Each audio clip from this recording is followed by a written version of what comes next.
பீடம் நோக்கி வருகவே, போர்க்குளமாய் ஓரினமாய் ஒன்று சேரவே.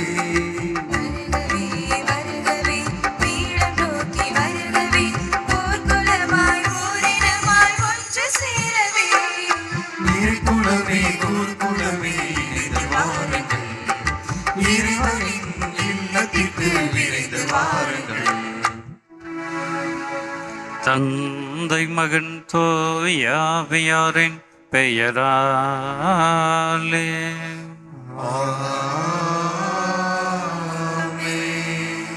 நம் ஆண்டவராகிய இயேசு கிறிஸ்துவின் அருளும் கடவுளின் அன்பும் தூயாவியாரின் நட்புறவும் உங்கள் அனைவரோடும் இருப்பதாக.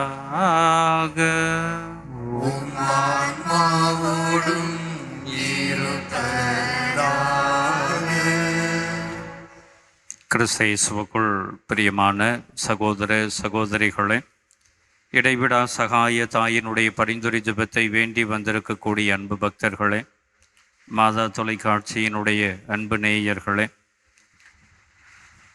போலித்தனத்தையும் பாசாங்குத்தனத்தையும் முழுமையாக அகற்றிவிட்டு எதை நினைக்கிறோமோ அதை பேசக்கூடியவர்களாக, எதை பேசுகிறோமோ அதை செய்யக்கூடிய மனிதர்களாக வாழுகின்ற பொழுதுதான் இயேசு கிறிஸ்துவினுடைய உண்மையுள்ள சீடர்களாக நாம் அனைவரும் இருக்க முடியும்.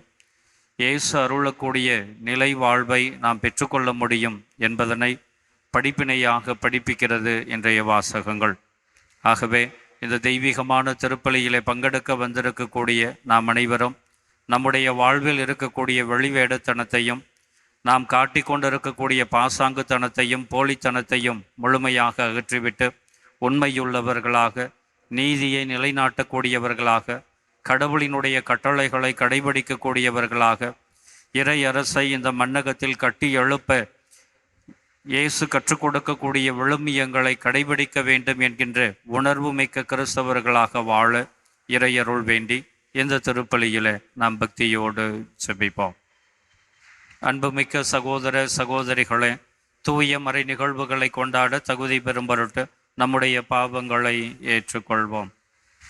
எல்லாம் வல்ல இறைவனிடமும் சகோதர சகோதரிகளே உங்களிடமும் நான் பாவியின்றி ஏற்றுக்கொள்கிறேன்.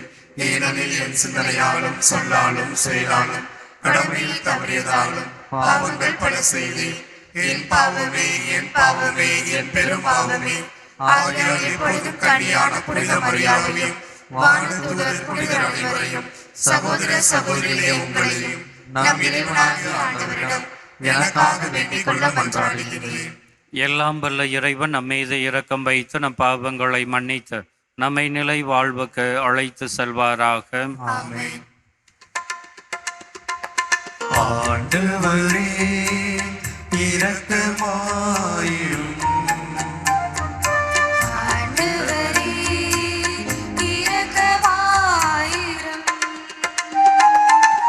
கிறிஸ்துவே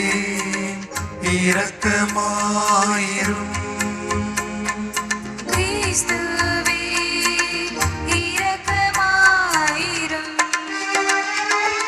ஆண்டவரே இரக்கமாயிரும்.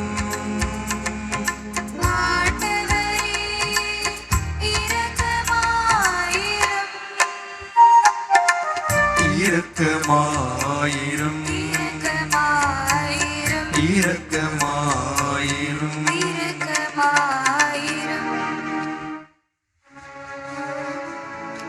மன்றாடுவோமாக. இறைவாவும் தூயாவியாரால் நிறைவான வாழ்வின் வழியை திருவைக்கு காட்ட புனித தெரேசாவை தோண்டி எழுப்பினீரே. அவருடைய விண்ணக படிப்பினை என்னும் உணவால் நாங்கள் என்றும் வளம் பெற்று உண்மையான புனிதத்தின் மீதுள்ள ஆர்வத்தால் பற்றி எறிய செய்வீராக. உம்மோடு தூயாவியாரின் ஒன்றைப்பில் இறைவனாய் என்றென்றும் வாழ்ந்து ஆட்சி செய்கின்றவர் வழியாக உம்மை மன்றாடுகின்றோம்.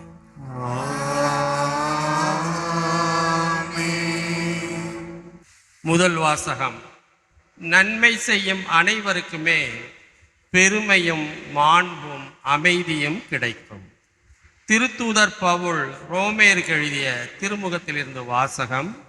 அதிகாரம் 2 திருவசனங்கள் 1 முதல் 11 வரை. பிறர் குற்றவாளிகள் என தீர்ப்பு அளிப்போரே, நீங்கள் யாராயினும் சாக்குப்போக்கு சொல்வதற்கு உங்களுக்கு வழி இல்லை. ஏனெனில் பிறருக்கு எதிராக தீர்ப்பளிக்கும் போது நீங்கள் உங்களுக்கே தண்டனை தீர்ப்பை அளிக்கிறீர்கள். தீர்ப்பளிக்கும் நீங்கள் அந்த தீர்ப்பை பெறுவதற்கான செயல்களையே செய்கிறீர்களே. இத்தகையவற்றை செய்வோருக்கு கடவுள் அளிக்கும் தீர்ப்பு நீதி வலுவாதது என்பது நமக்கு தெரியும். இவற்றை செய்வோர் மேல் தீர்ப்பளிக்கும் நீங்களும் இவற்றையே செய்து வருகிறீர்கள். நீங்கள் மட்டும் கடவுளின் தீர்ப்பிலிருந்து தப்பித்துக் கொள்ளலாம் என நினைக்கிறீர்களா? அல்லது அவரது அளவற்ற பரிவையும் சகிப்புத்தன்மையையும் பொறுமையையும் ஏளனம் செய்கிறீர்களா? உங்களை மனமாற செய்வதற்கே கடவுள் பரிகாட்டுகிறார் என்பது உங்களுக்கு தெரியாதா? உங்கள் கடின உள்ளம் உங்களை மனம் மாற விடவில்லை. ஆகையால் கடவுளின் சினமும் நீதி தீர்ப்பும் வெளிப்பட வேண்டிய நாளில் உங்களுக்கு வரப்போகும் தண்டனையை சேமித்து வைக்கிறீர்கள். ஒவ்வொருவருக்கும் அவரவர் செயலுக்கேற்ப கடவுள் கைமாறு செய்வார்.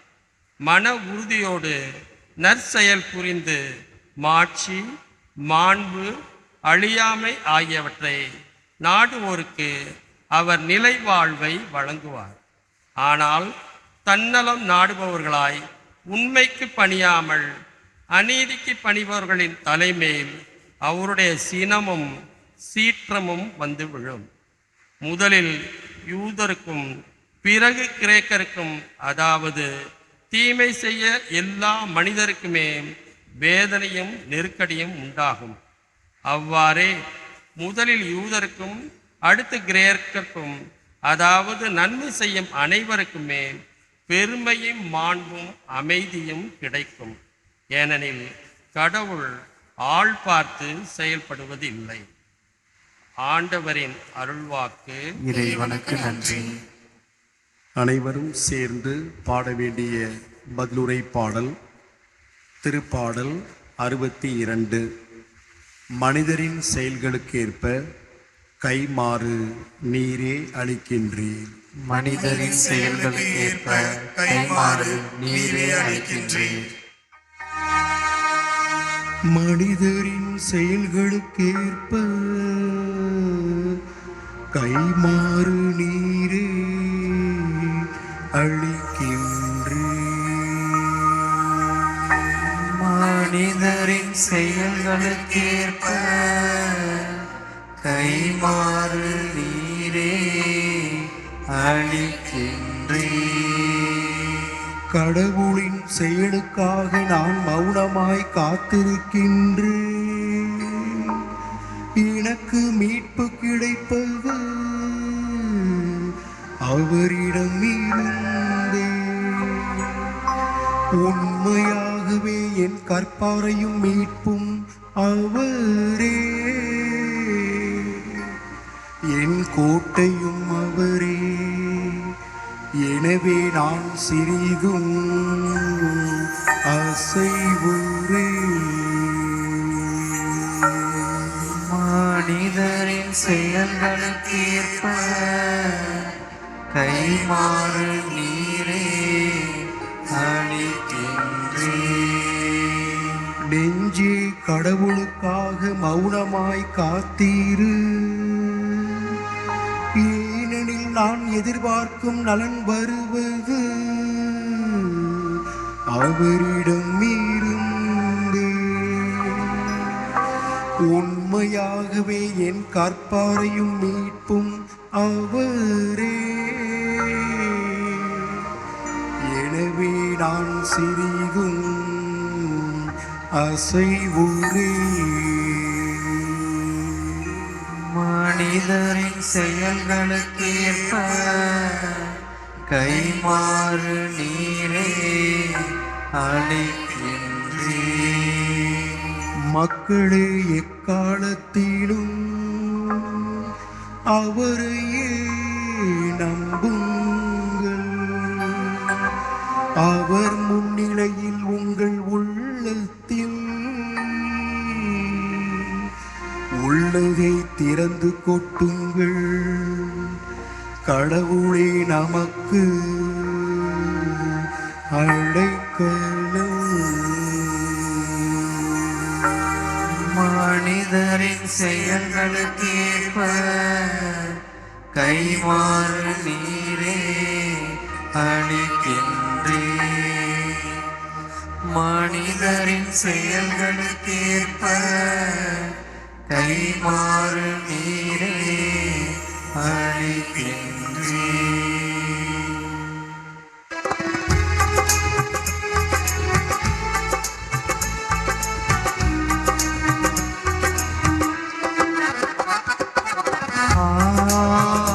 Alleluia, Alleluia, Alleluia, Alleluia,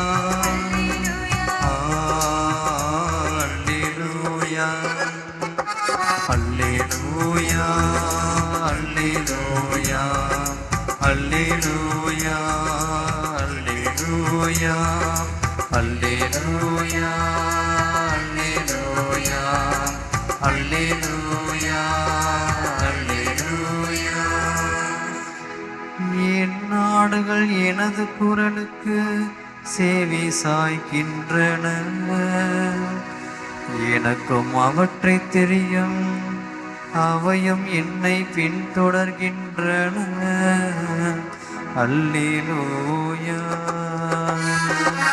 அல்லேலூயா, அல்லேலூயா, அல்லேலூயா, அல்லேலூயா. ஆண்டவர் உங்களோடு இருப்பாராக. உம் ஆன்மாவோடும் இருப்பாராக.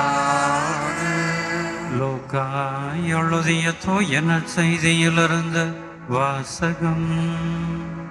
ஆண்டவரே மாட்சி உமக்கே.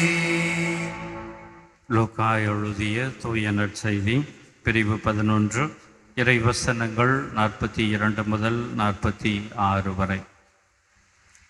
அக்காலத்தில் இயேசு கூறியது: ஐயோ பரிசேயரே, உங்களுக்கு கேடு!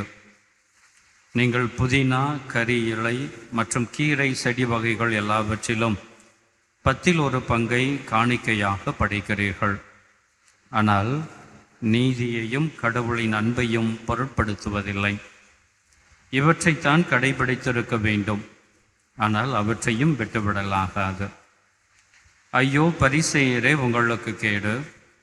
தொழுகை கூடங்களில் முதன்மையான இருக்கைகளையும் சந்தை வழிகளில் மக்கள் வணக்கம் செலுத்துவதையும் விரும்புகிறீர்களே, ஐயோ உங்களுக்கு கேடு! ஏனெனில் நீங்கள் அடையாளம் தெரியாத கல்லறைகள் போல் இருக்கிறீர்கள். மக்களும் கல்லறைகள் என தெரியாமல் அவற்றின் மீது நடந்து போகிறார்கள். திருச்சட்ட அறிஞருள் ஒருவர் அவரை பார்த்து, போதகரே, இவற்றை சொல்லி எங்களை இழிவுபடுத்துகிறீர் என்றார். அதற்கு அவர், ஐயோ திருச்சட்ட அறிஞரே, உங்களுக்கும் கேடு! ஏனென்றால் நீங்கள் தாங்க முடியாத சுமைகளை மக்கள் மேல் சுமத்துகிறீர்கள். நீங்களோ அந்த சுமைகளை ஒரு விரலால் கூட தொடமாட்டீர்கள்.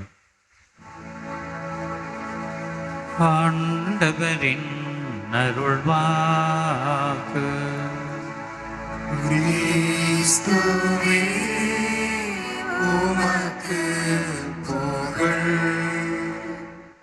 கிறிஸ்து இயேசுவுக்குள் பிரியமான சகோதர சகோதரிகளே,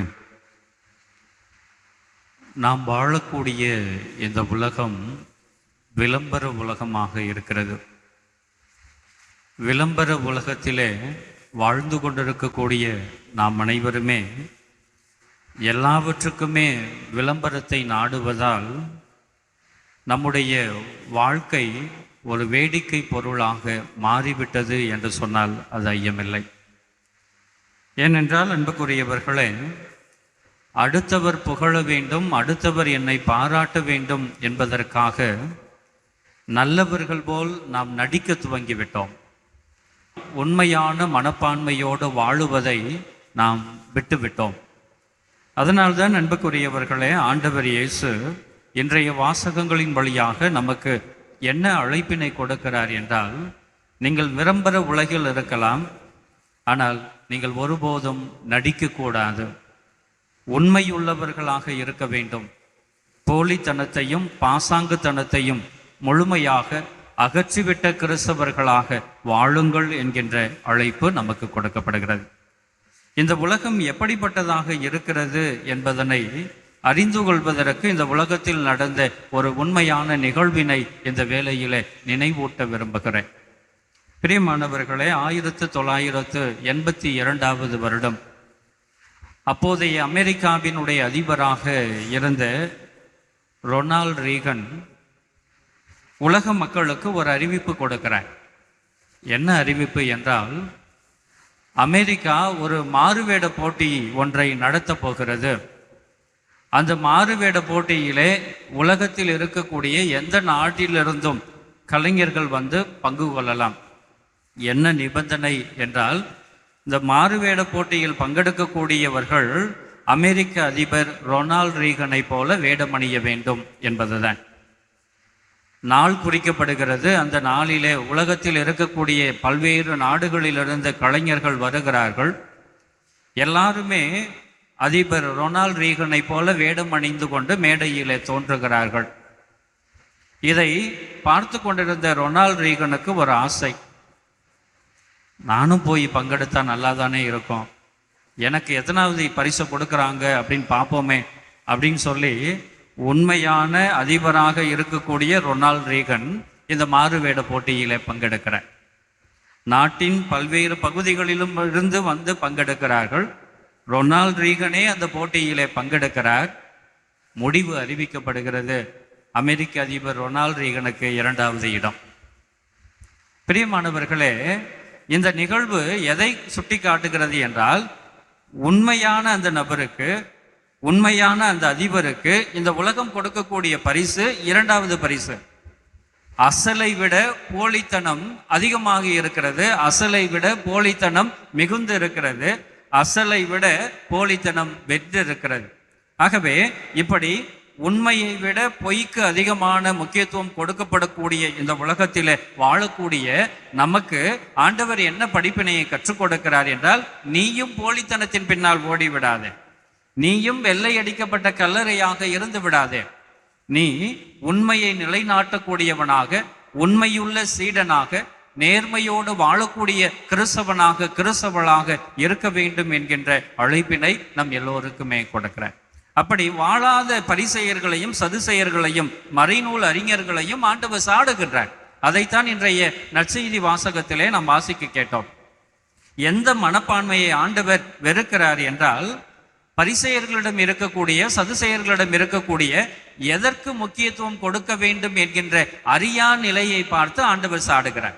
இந்த பரிசேயர்களும் சதுசேயர்களும் என்ன மனப்பான்மையோடு வாழுகிறார்கள் என்றால், ஆண்டவர் எதிர்பார்க்கக்கூடிய அந்த காரியத்துக்கு முக்கியத்துவம் கொடுப்பதை விட்டுவிட்டு தாங்கள் எதிர்பார்க்கக்கூடிய, தாங்கள் நினைக்கக்கூடிய காரியங்களுக்கு முக்கியத்துவம் கொடுக்க ஆரம்பிக்கிறார்கள்.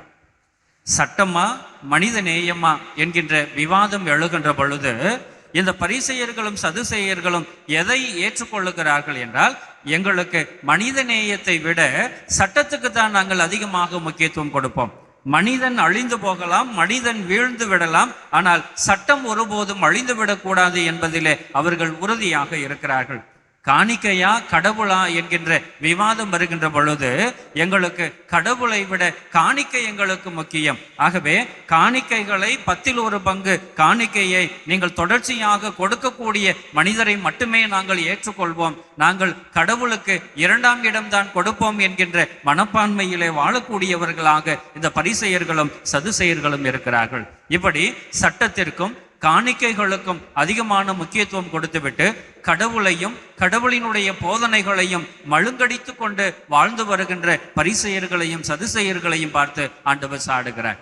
நீங்கள் மனித நேயத்தை நிலைநிறுத்த வேண்டுமே ஒழிய சட்டத்திற்கு நீங்கள் அதிகமான முக்கியத்துவம் கொடுத்து வாழ வேண்டிய அவசியமில்லை. சட்டத்தை விட மனித நேயத்துக்கு நீங்கள் அதிகமான முக்கியத்துவம் கொடுக்கக்கூடியவர்களாக இருக்க வேண்டும்.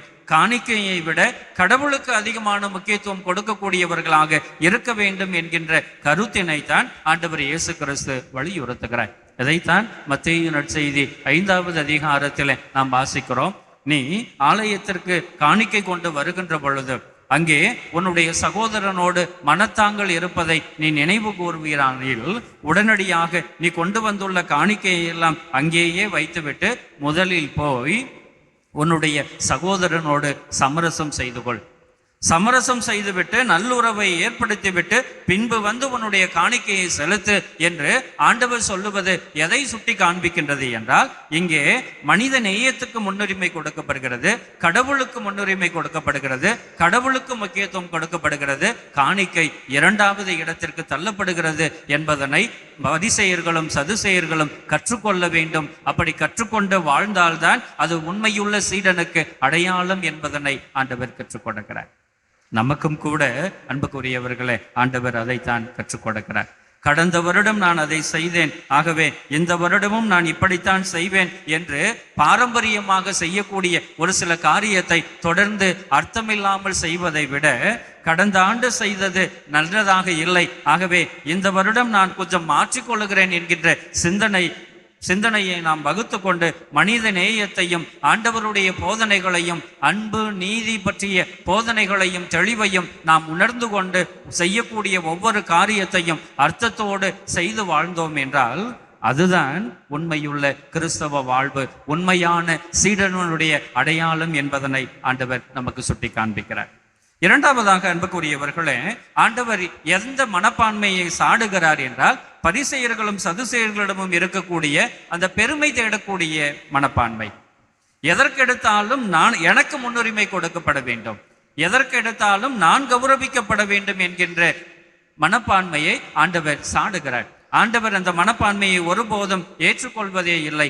அடுத்தவரை மட்டம் தட்டக்கூடிய மனப்பான்பு, நான் யோக்கியன் அடுத்தவன் அயோக்கியன், நான் செய்யக்கூடியது எல்லாமே சரியானது அடுத்தவன் செய்யக்கூடியது எல்லாமே தவறானது, இவன் பாவியாக இருக்கிறான், இவனுக்கு நோய் வந்திருக்கிறது என்றால் கடவுளினுடைய சாபம் இவனுக்கு வந்திருக்கிறது, எனக்கு நோய் வந்திருக்கிறது என்றால் யாரோ சதி செய்து விட்டார்கள் என்றெல்லாம் சொல்லி தன்னை பற்றி மட்டும் தற்பெருமை கொள்வது, தனக்கு தேவையான பெருமையான இடங்களை தேடி செல்வது, போகக்கூடிய இடங்களிலே எனக்கு முதலிடம் கொடுக்கப்பட வேண்டும் என்கின்ற எண்ணத்தோடு இருப்பது, இவை எல்லாமே சரியான மனப்பான்மை இல்லை என்பதனை ஆண்டவர் நமக்கு கற்றுக் கொடுத்து, சரியான மனப்பான்மை என்றால் ஆதாயம் தேடக்கூடாது, முதலிடத்தை தேடக்கூடாது, மாறாக தாழ்ச்சியோடு இருக்க வேண்டும்.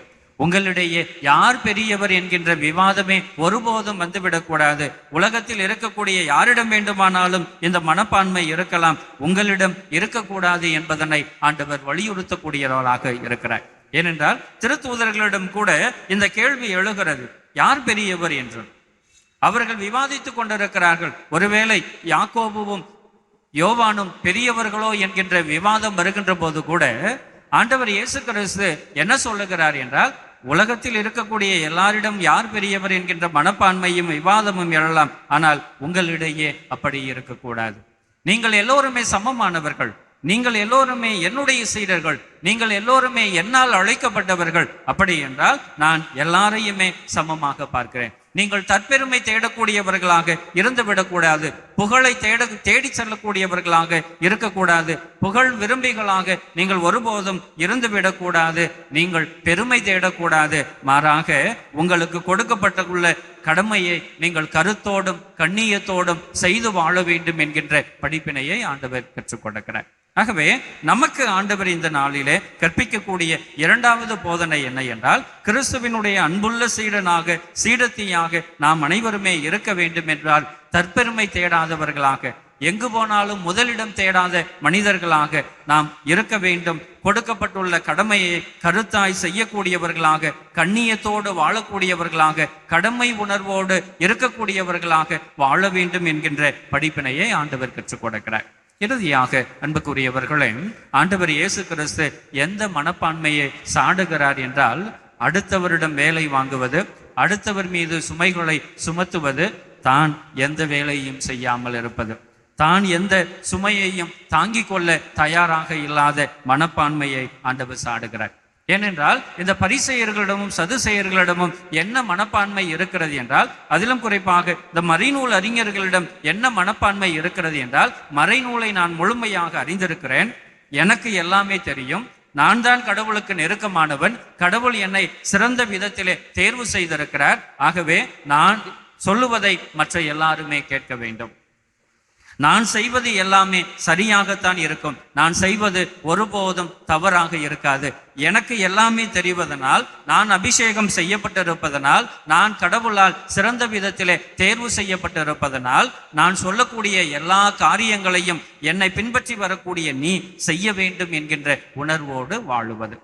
பிரியமானவர்களே, இந்த மனப்பான்மையை ஆண்டவர் அறவே வெறுக்கிறார். அதனால்தான் மறைநூல் அறிஞர்களை பார்த்து என்ன சொல்லுகிறார் என்றால், நீங்கள் அடுத்தவர் மீது சுமைகளை சுமத்துகிறீர்கள், அடுத்தவர் அதை செய்ய வேண்டும், இதை செய்ய வேண்டும், இப்படி வாழ வேண்டும், அப்படி வாழ வேண்டும் என்றெல்லாம் நிறைய போதனைகளை கொடுத்து கொண்டே இருக்கிறீர்கள், அவர்கள் மீது நிறைய சுமைகளை சுமத்தி கொண்டு இருக்கிறீர்கள், ஆனால் நீங்கள் ஒருபோதும் நல்ல காரியங்களை செய்வதில்லை.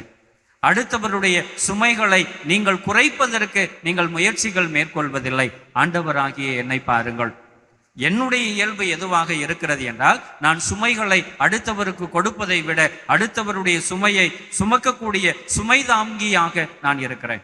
அடுத்தவர் வாழ வேண்டும் என்பதற்காக, இந்த உலகத்தில் இருக்கக்கூடிய மக்கள் அனைவருமே வாழ வேண்டும் என்பதற்காக சிலுவை சாவை நான் ஏற்றிருக்கிறேன். பிறர் வாழ என்னுடைய வாழ்க்கையை இழந்திருக்கிறேன். இப்படி இழப்பையும் தியாகத்தையும் செய்து வரக்கூடிய ஆண்டவராகிய என்னை பார்த்து, பிறருடைய சுமையை என்னுடைய சுமையாக பார்த்து என் தோளின் மீது சுமந்து வாழ்ந்து வரக்கூடிய என்னை பார்த்து, நீங்கள் அனைவரும் எப்படிப்பட்ட மனப்பான்மையோடு இருக்க வேண்டும் என்றால், அடுத்தவருக்கு சுமையாக இருந்துவிடக்கூடாது, அடுத்தவருடைய சுமைகளை தாங்கக்கூடிய சுமை தாங்கிகளாக மாற வேண்டும் என்கின்ற படிப்பினையை தான் ஆண்டவர் நமக்கு கற்றுக் கொடுக்கிறார்.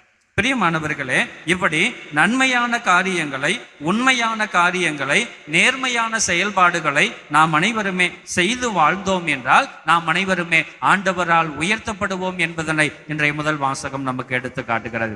ஆகவே எப்பொழுது பொய்மைக்கு நாம் முக்கியத்துவம் கொடுக்கிறோமோ, எப்பொழுது நாம் போலித்தனத்திற்கு முக்கியத்துவம் கொடுக்கிறோமோ, எப்பொழுது அநியாயத்துக்கும் அக்கிரமத்துக்கும் முன்னுரிமை கொடுத்து, அநியாயம் செய்தால்தான் எனக்கு மதிப்பு வருகிறது, நிறைய செல்வம் சேர்த்து வைத்தால்தான் எனக்கு கௌரவம் கிடைக்கிறது என்கின்ற மனப்பான்மையிலே நாம் வாழ்ந்து விட்டோம் என்றால், அது மிக மிக மிக தவறு என்பதனை ஆண்டவர் இந்த வேளையிலே சுட்டி காண்பிக்கிறார்.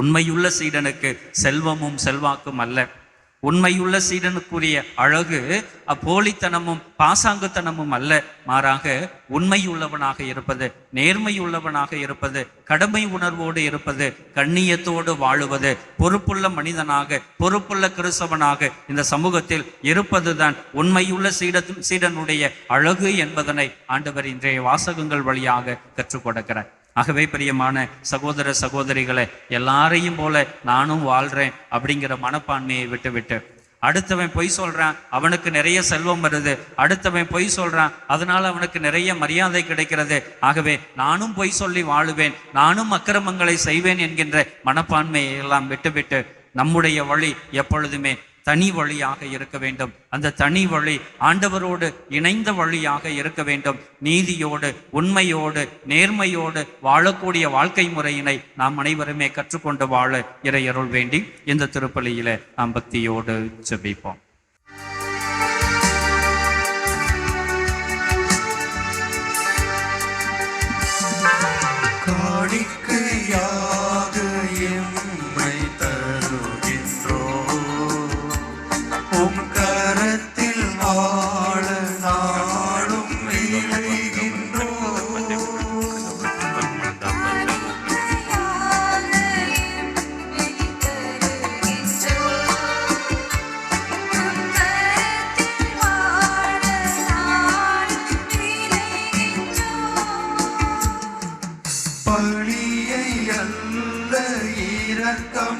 விரும்பும் பரமனின் எம்மை அளிக்கின்றோம். காணிக்கையாக எம்மை தருகின்றோம். உம் கரத்தில் வாழ நாளும் நிலைகின்றோம். சகோதர சகோதரிகளே, என்னுடையதும் உங்களுடையதுமான இப்பலி எல்லாம் வல்ல தந்தையாகிய இறைவனுக்கு ஏற்றதாகும்படி மன்றாடுங்கள்.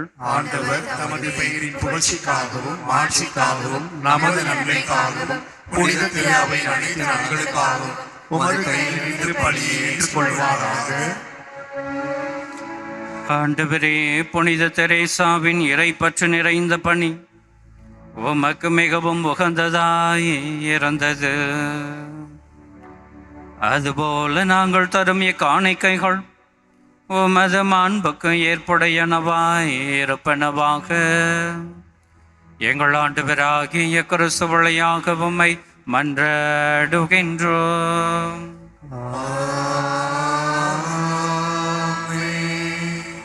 ஆண்டவர் உங்களோடு இருப்பாராக. உம் ஆன்மாவோடும் இருப்பாராக. இதயங்களை மேலே எழுப்புங்கள். ஆண்டவரிடம் எழுப்பியுள்ளோம். நம் இறைவனாகிய ஆண்டவருக்கு நன்றி கூறுவோம். அது தகுதியும் நீதியுமானதே.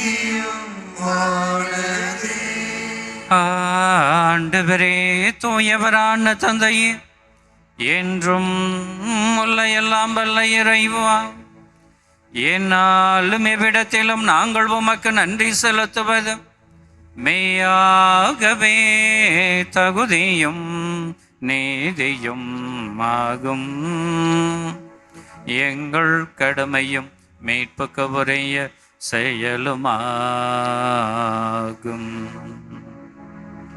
ஏனெனில் விண்ணரசுக்காக கிறிஸ்துவுக்கு தங்களையே அர்ப்பணித்த புனிதர்களில் உமது வியத்தகு பராமரிப்பை கொண்டாடுவதும் உம்மை போற்றி புகழ்வதும் தகுமே.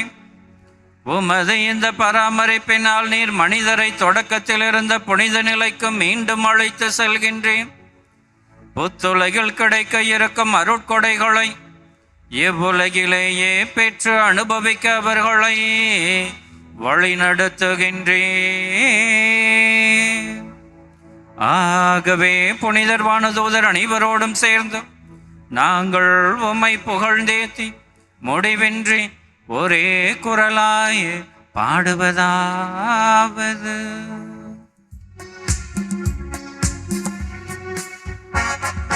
தூயவர் தூயவர் தூயவர் வான்படைகளின் கடவுளாம் ஆண்டவர்.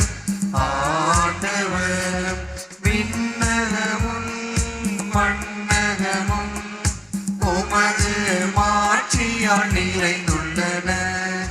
உன்னதங்களிலே ஓசானா. ஆண்டவர் பெயரால் வருகிறவர் ஆசி பெற்றவர். உன்னதங்களிலே ஓசானா. உன்னதங்களிலே ஓசானா. ஆண்டவரே, நேர்மையாகவே தூயவர், தூய்மை அனைத்துக்கும் போற்று. ஆகவே உம்முடைய ஆவியை பொழிந்து இக்காணிக்கைகளை தூய்மைப்படுத்த உம்மை வேண்டுகிறோம். இவ்வாறு எங்கள் ஆண்டவர் இயேசு கிறிஸ்துவின் உடலும் இரத்தமுமாக எங்களுக்கு இவை மாறுபனவாக. அவர் பாடுபட உளம் கணிந்து தம்மை கையழைத்த போது அப்பத்தை எடுத்து நன்றி செலுத்தி அதை பிட்டு தம் சீடர்களுக்கு அழைத்து கூறியதாவது: அனைவரும் இதிலிருந்து பெற்று உண்ணுங்கள். ஏனெனில் இது உங்களுக்காக கையளிக்கப்படும் என் உடல்.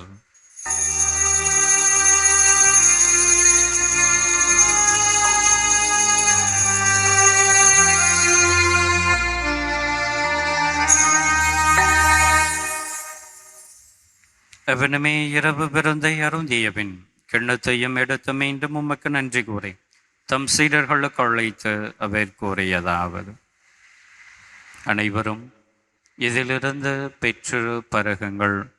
ஏனெனில் இது புதிய நிலையான உடன்படிக்கைக்கு உரிய என் இரத்தத்தின் கிண்ணம். இது பாவ மன்னிப்புக்கென்று உங்களுக்காகவும் பலருக்காகவும் சிந்தப்படும். இதை என் நினைவாக செய்யுங்கள்.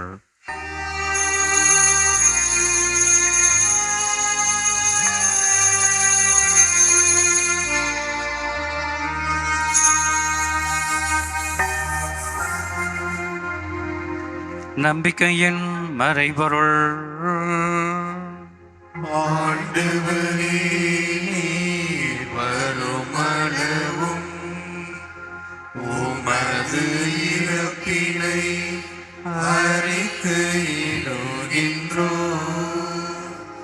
உமது உயிர்ப்பினையும் எடுத்துரைக்கின்றோம். ஆகவே ஆண்டவரே, நாங்கள் கிறிஸ்துவின் இறப்பினையும் உயிர்ப்பினையும் நினைவு கூர்ந்து வாழ்வு தரும் அப்பத்தையும் மீட்பளிக்கும் கிண்ணத்தையும் உமக்கு ஒப்புக் கொடுக்கின்றோம். உம் திருமுன்னின்று உமக்கு ஊழியம் புரிய தகுந்தவர்கள் என எங்களை ஏற்றுக்கொண்டீர். எனவே உமக்கு நன்றி செலுத்துகிறோம். மேலும் கிறிஸ்துவின் உடலிலும் இரத்தத்திலும் பங்கு கொள்ளும் எங்களை தூய ஆவியார் ஒன்று சேர்க்க வேண்டும் என உம்மை தாழ்மையோடு மன்றாடுகிறோம். ஆண்டவரே, உலகெங்கும் பரவி இருக்கும் உமது திரு அவையை நினைவு கூர்ந்தருளும். எங்கள் திருத்தந்தை லியோ, எங்கள் ஆயர் ஆரோக்கியராஜ், எல்லா திருநிலையினர் ஆகிய அனைவரோடும் உமது திரு அவை அன்பில் நிறைவு பெற செய்தருளும். உயிர் தொள்ளும் எதிர்நோக்குடன் துயில் கொள்ளும் எங்கள் சகோதர சகோதரிகளையும் இறந்தோர் அனைவரையும் இரக்கத்துடன் நினைவு கூர்ந்து உமது திருமுக ஒளியினுள் ஏற்றருளும். எங்கள் அனைவர் மீதும் இரக்கமாயிரும். கடவுளின் கண்ணை தாயான புனித மரியா, அவருடைய கணவரான புனித யோசேப்பு, புனித திருத்தூதர்கள், இவ்வுலகில் மக்கு உகந்தவராய் இருந்தோர் ஆகிய புனிதர் அனைவருடனும் நாங்கள் நிலை வாழ்வில் பங்கு கொள்ளும் தகுதி பெற்று உம் திருமகன் இயேசு கிறிஸ்து வழியாக உம்மை புகழ்ந்தேத்தும் வரமருள உம்மை மன்றாடுகின்றோம்.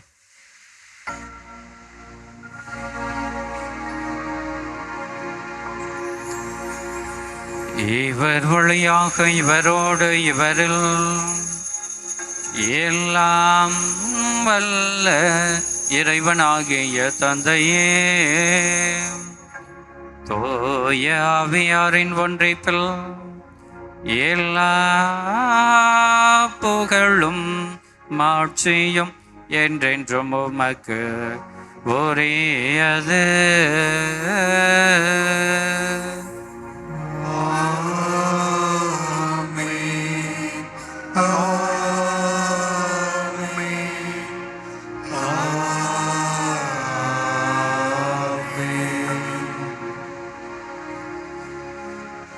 மீட்பரின் கட்டளையால் கற்பிக்கப்பட்டு இறை படிப்பினையால் பயிற்சி பெற்றுள்ள நாம் துணிந்து பாடுவோம். விண்ணுலகில் இருக்கிற எங்கள் தந்தையே, உமது பெயர் தூயது என போற்ற பெறுக. உமது ஆட்சி வருக. உமது திருவுளம் விண்ணுலகில் நிறைவேறுவது போல மண்ணுலகிலும் நிறைவேறுக.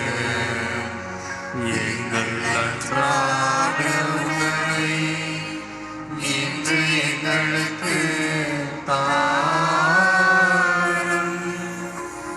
எங்களுக்கு எதிராக குற்றம் செய்வோரை நாங்கள் மன்னிப்பது போல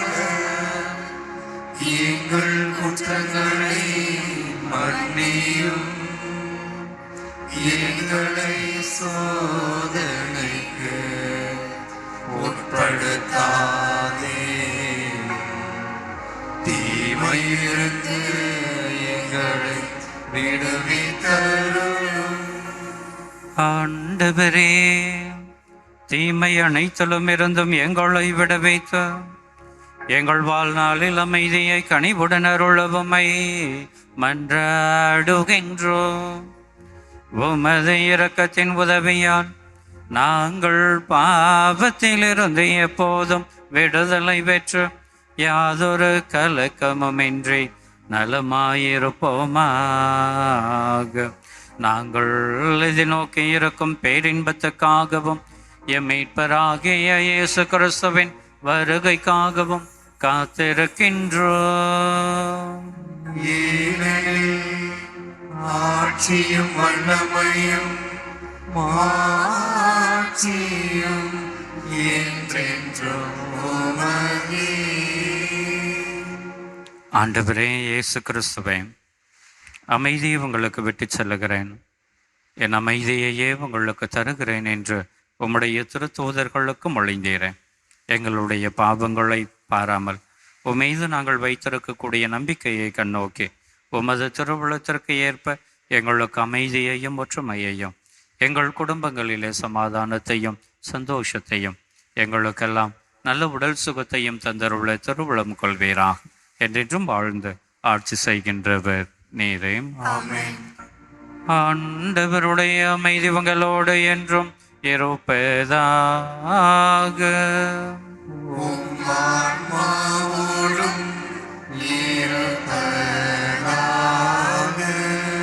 ஒருவருக்கு ஒருவர் கிறிஸ்துவின் அமைதியினை மகிழ்ச்சியோடு அறிவித்துக் கொள்வோம்.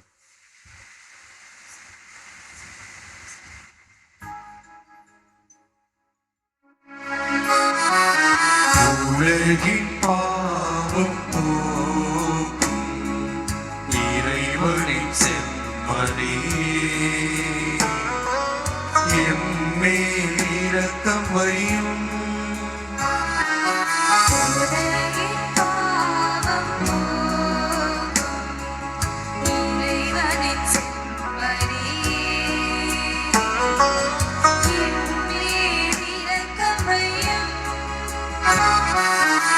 உலகின் பாவம் போக்கும் இறைவனின் செம்மறியே,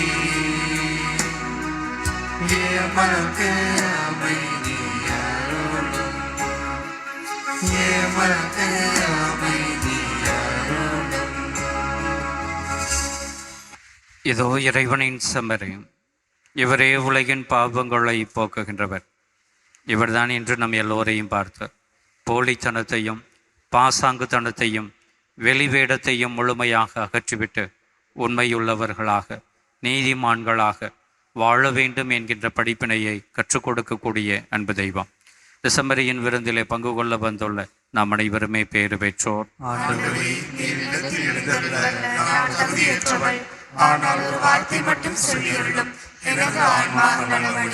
கிறிஸ்துவின் திருவுடலும் திரு ரத்தம் நம்மை காத்து நமக்கு நிலை வாழ்வு தருவதாக.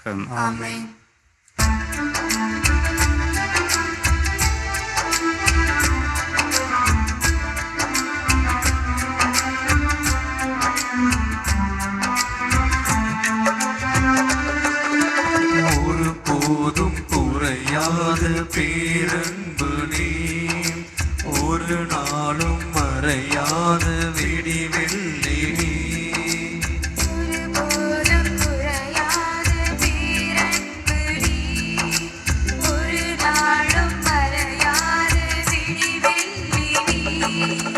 வேறெங்கும் கிடைக்காத அருள் செல்வம் நீ.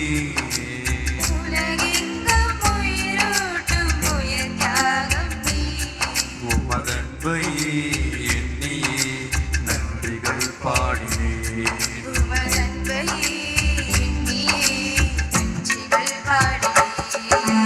வற்றாத பேரன்பே எந்தன் இயேசுவே, நீரூற்றாக எனில் வாரும் எந்தன் தெய்வமே. வற்றாத பேரன்பே எந்தன் இயேசுவே, நீரூற்றாக எனில் வாரும் எந்தன் தெய்வமே. ஒரு போதும் குறையாத பேரன்பு நீ, ஒரு நாளும் மறையாத விடிவெள்ளி.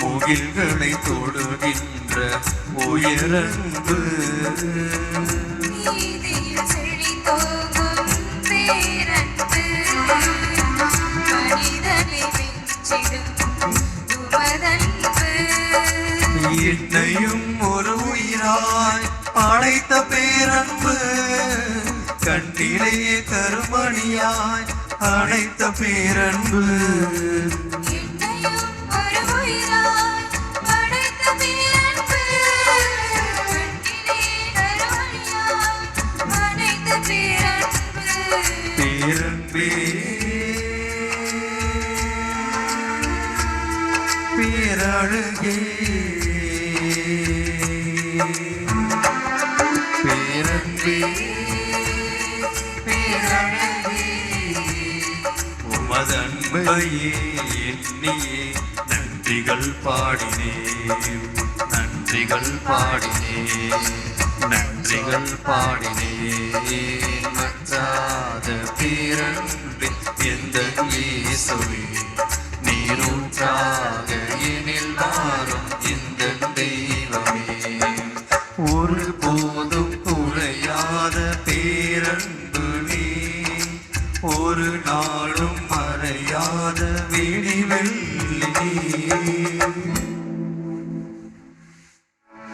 நன்றி கூறி மன்றாடுவோமாக.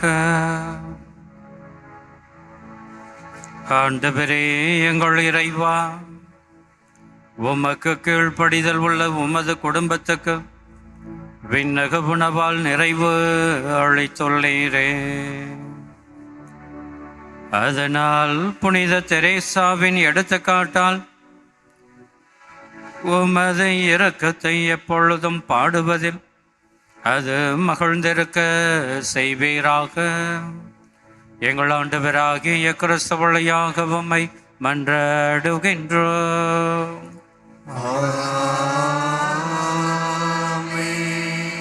ஆண்டவர் உங்களோடு இருப்பாராக. உம் ஆன்மாவோடும் இருப்பாராக. எல்லாம் வல்ல இறைவன் தந்தை மகன் தூயாவியார் உங்களுக்கு ஆசை வழங்குவாராக.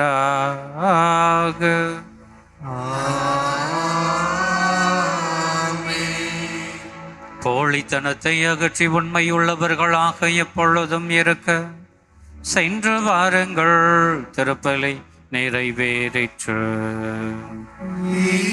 இறைவனுக்கு நன்றி.